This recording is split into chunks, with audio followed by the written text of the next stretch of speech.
Political polarization is a global crisis for democracy, but the US seems to have emerged from it stronger. Can it be that the outcome of the 2024 US elections is an affirmation of the resilience of America's two-party system? What would Trump be able to accomplish with the Republican trifecta? Would it mean more debt? How might Wall Street be disappointed? What should you be doing with your money now?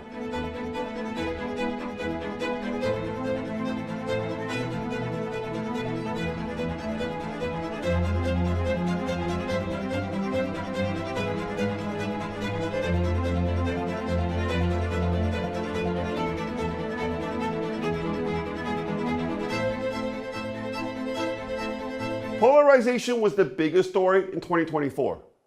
At the global level, geopolitical fracturing continued apace. Defense spending growth again outstripped economic growth. Both NATO and BRICS expanded their membership. At the national level, divergence of political attitude towards ideological extremes showed no signs of abating.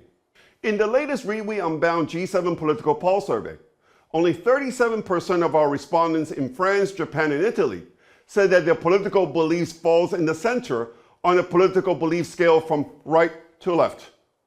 Just 43% of Germans, 46% of Britons, and 46% of Americans describe themselves as being in the political center. Even among Canadians, who like to pride themselves as reasonable and inclusive, only 49% of our respondents said that they hold a centrist political orientation right now. The hollowing out of the political center means it's becoming more difficult to forge governable majorities and to build political consensus. The current political crisis in France is a perfect illustration of the danger that political polarization poses to democracy. But political polarization is not only happening among major Western democracies. In South Korea, a dangerous standoff between the liberal Democratic Party that controls the legislature and the Conservative People Power Party president is reaching a boiling point. In Taiwan, a similar split in the control of the legislative and executive branches of the government has set off a constitutional crisis. In Israel, even an existential war has not stopped the opposition from turning every stone in its drive to bring down the governing coalition. There is no doubt political polarization represents the biggest threat to democracy today. If democracy can no longer settle differences, then it is in serious trouble.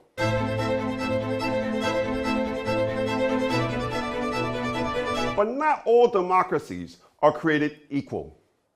Some democracies are better equipped, and some others less so, in dealing with increasing political polarization. Presidential systems that elect presidents and legislatures separately are more prone to gridlock and political paralysis, as exemplified by France, South Korea, and Taiwan right now. In theory, parliamentary systems should be better positioned to cope with political polarization. For example, in the UK, the Labour Party currently controls 402 seats in the 650-seat House of Commons.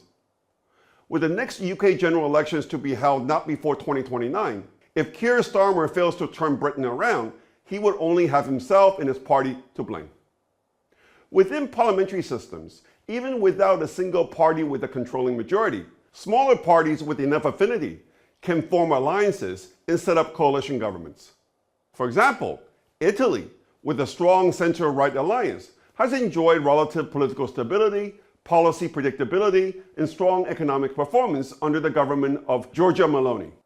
Even in Sweden, an alliance between the center-right and the populist right has ensured a stable minority government that has had some success in dealing with surging gang violence and crime that resulted from the immigration policy under the Social Democrats. What about Germany, the biggest and the most important country in Europe? Germany's problem is its ideological baggage and inflexibility. Ahead of the German federal elections next month, all of the mainstream parties have already declared that they will not enter into a government with the AfD, the populist right-wing party which is likely to finish the second largest number of seats in the Bundestag. What this means is that the biggest political and economic risk to Germany is that it will end up with another unworkable coalition government with parties that have little in common. As I said last week, France is already on the path of no return. The only question is whether Germany will be soon joining it.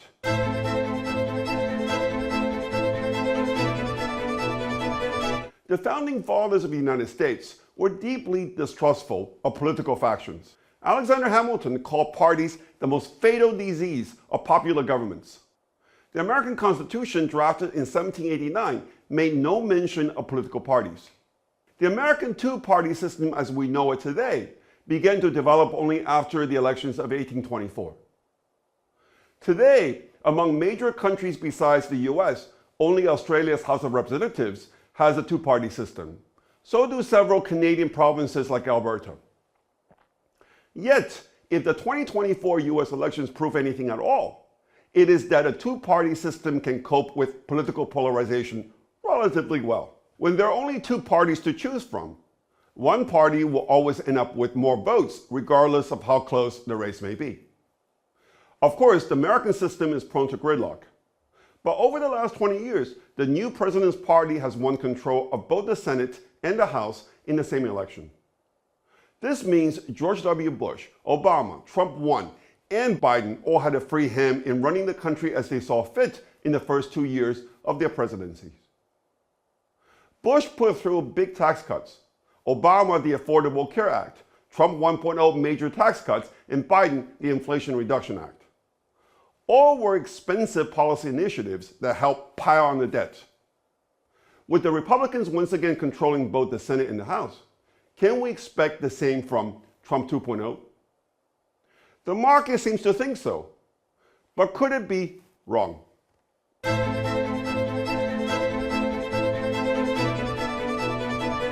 Trump has one little problem. The Republicans won in November only a 5-seat majority in the House of Representatives, the smallest margin of control in modern history.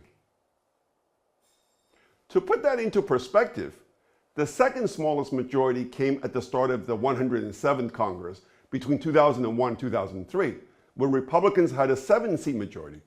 Moreover, with the resignation of Matt Gaetz, and with Elise Stefanik and Mike Waltz set to join the Trump cabinet, this means the Republican majority is down to just 2. Until their vacancies are filled, the Republicans cannot afford a single defector in any vote, since in the House, a tie is a fail. Special elections to replace Gaetz and Waltz will be held only on April 1st, and no date has been set yet for their election to replace Stefanik. The narrow Republican majority in the House raises a lot of questions in my mind about which parts of Trump's campaign promises will become reality. The fact that Wall Street is in denial about the potential difficulties suggests that financial market could be in for a big surprise in 2025.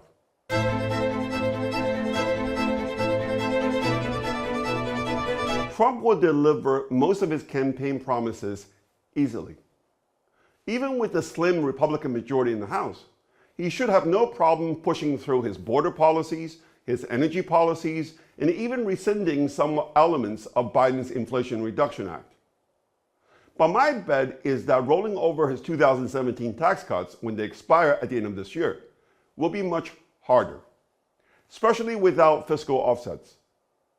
My view is that we will likely see some fiscal tightening, which is a good thing, as opposed to the fiscal easing that Wall Street currently expects. This is one of the reasons why I like owning US Treasuries. Below is my reasoning. In my humble opinion, the biggest winner of the 2024 US elections was the Freedom Caucus, a group of 30 fiscally conservative Republican congressmen and women. In case you don't know who they are, I like to think of them as the last fiscal hawks in Washington. With a slim Republican majority in the House, the Freedom Caucus's leverage over the direction of US fiscal policy has increased tenfold, maybe 100-fold. Given Trump will not be able to count on a single Democrat vote to extend his tax cuts, he will need every one of the 30 votes of the Freedom Caucus to get it done. The Freedom Caucus will demand spending offsets. The Republican Party will likely lean heavily on the Freedom Caucus to fall in line. Last month, Trump called for a primary challenge to Chip Roy a member of the Freedom Caucus, after the congressman from Texas voted against raising the debt ceiling without spending cuts. Will the Freedom Caucus cave under pressure? I think not, if only because in my crystal ball, I see a powerful alliance between them and Elon Musk developing in 2025. The Freedom Caucus wants to stop the federal debt clock. Elon Musk wants to find $2 trillion worth of spending cuts. It is a marriage made in heaven, whether they know it already or not. The fact that Andy Harris, the leader of the Freedom Caucus, has Trump's ear should also help the cause of the group. With surging interest payments on U.S. government debt, there is no time to wait to rein in out-of-control spending, including defense spending. It will be the greatest achievement of Trump 2.0 if runaway U.S. debt can achieve a soft landing. I'm usually cynical about politicians, but I would not want to bet against the combination of Trump, Musk, the Freedom Caucus, and Scott Bessent. So, I like owning 5-year U.S. Treasuries. Thank you for listening.